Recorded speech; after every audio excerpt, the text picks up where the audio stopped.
नमस्कार, वारदात India news में आपका स्वागत है। देश की राजधानी दिल्ली एक बार फिर सुर्खियों में है। यहाँ भारत भविष्य फाउंडेशन के राष्ट्रीय अध्यक्ष सूरज भान इतने परेशान हैं कि अपने मरने तक की गुहार लगा रहे हैं। आखिर ऐसा क्यों? इसके पीछे क्या कारण है? क्या कभी किसी ने जानना चाहा? अगर नहीं तो आइए हम आपको सुनाते हैं सूरज भान की जुबानी सूरज भान की कहानी। देखिए हमारे संवाददाता की यह रिपोर्ट।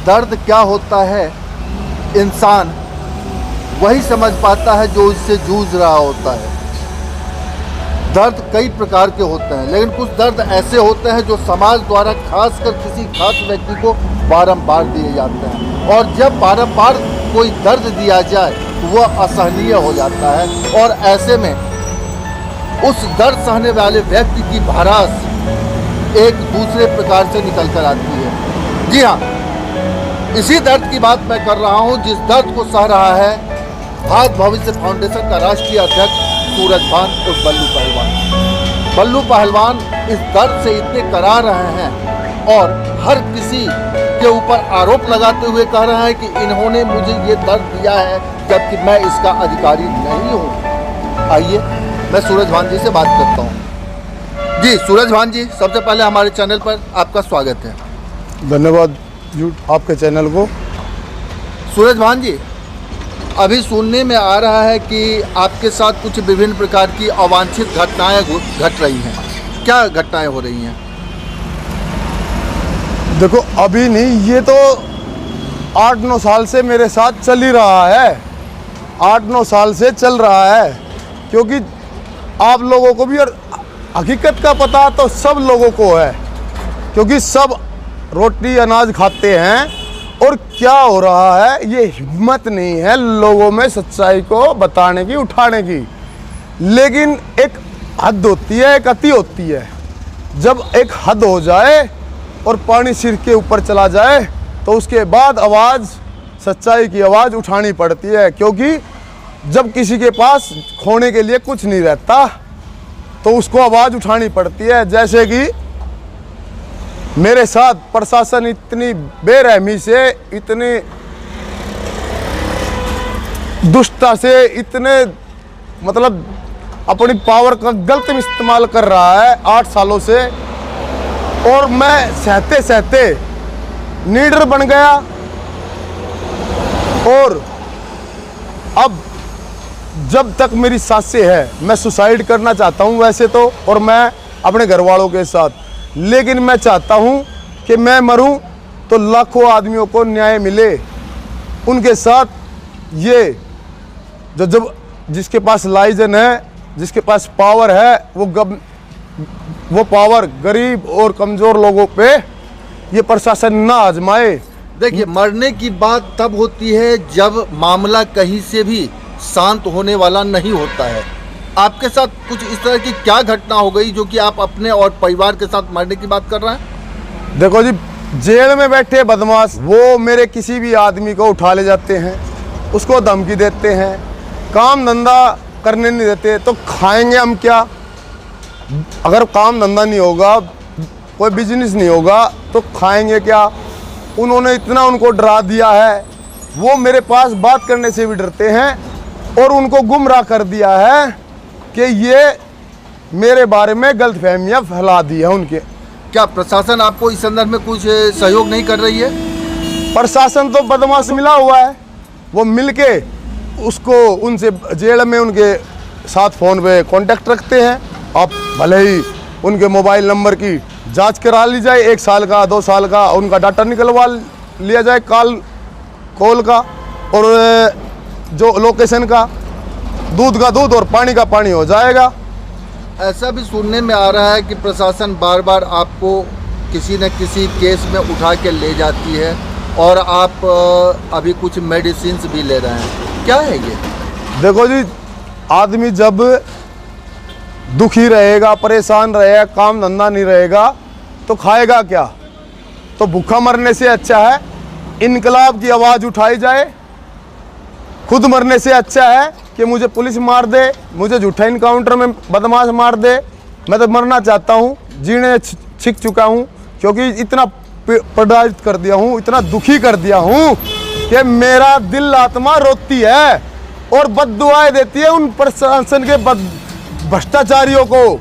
और न्याय होगा, उस भगवान के घर न्याय है और होके रहेगा। अच्छा सूरज भान जी, आपके पास देखा जा रहा है कि एक पीएसओ है, ये पीएसओ भी तो आपको प्रशासन नहीं दिया है ना? देखो ये प्रशासन का आदमी जरूर है, लेकिन ये कोर्ट ने दिया है। प्रशासन ने तो 1000 बार इसको हटाने की भरपूर कोशिश कर ली। जैसे कोर्ट में गोलियां चलवाई, प्रशासन के बिना गोली कोर्ट में चल जाती है। प्रशासन के बिना कोर्ट में क्या पिस्तौल पहुंच जाएगी?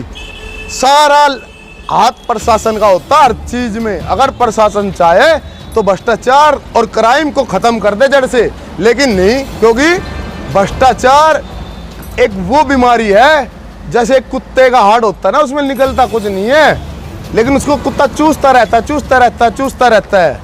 तो इसी तरीके से है ये। और ये मैं आपको सच्चाई बता दूं, चाहे ये दौलत किसी के लिए भी कमा लो भ्रष्टाचार से, किसी न किसी रूप में, देखो गीता में लिखा है, किसी न किसी रूप में, किसी बीमारी में, किसी एक्सीडेंट में, किसी न किसी रूप में, किसी ठगबाजी, किसी चुंगल में ये जरूर निकल जाएगी। मोरी से निकलेगी, नाले में जाएगी सीधी।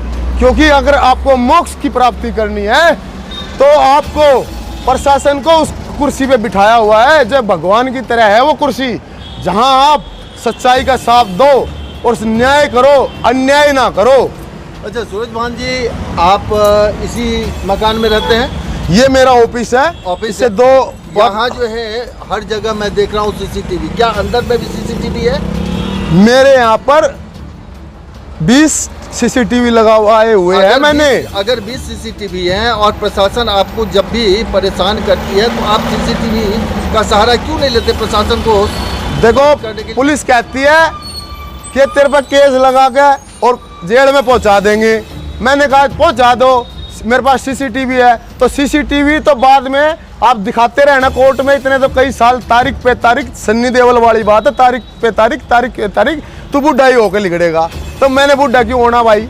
मैंने मर जाना, वहाँ मर जाना या यहाँ मर जाना, क्योंकि ये गोलियां चली हुई है। ये कोई आम गेट नहीं है, ये इंडिया गेट से भी महान म्यूजियम में रखने वाला गेट है।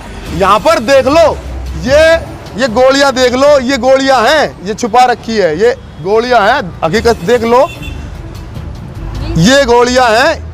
थोड़ा मैडम हटना, ये गोलियों के निशान हैं। और एक से एक बड़े गैंगस्टरों ने ये गोलियां इस गेट पे चलाई है, दागी है। फिर भी ये गेट मेरी तरह मजबूत है, ये डिगा नहीं है, वहीं की वहीं खड़ा रहा है जैसे मैं खड़ा रहा हूँ। मेरी मौत होने के बाद ही मैं गिरूंगा, जब ये गेट शायद हट भी जाए, लेकिन मैं मरते दम तक सच्चाई के साथ रहूँगा, क्षेत्रवासियों के साथ रहूँगा और मैं यहाँ से क्राइम खत्म करके रहूँगा, चाहे उसमें मेरी जान चली जाए। चाहे अगर प्रशासन नहीं सुनेगा तो मैंने हाईकोर्ट में भी रिट डाल दी है। हाईकोर्ट में आप देख सकते हो, मैंने रिट डाल दी है।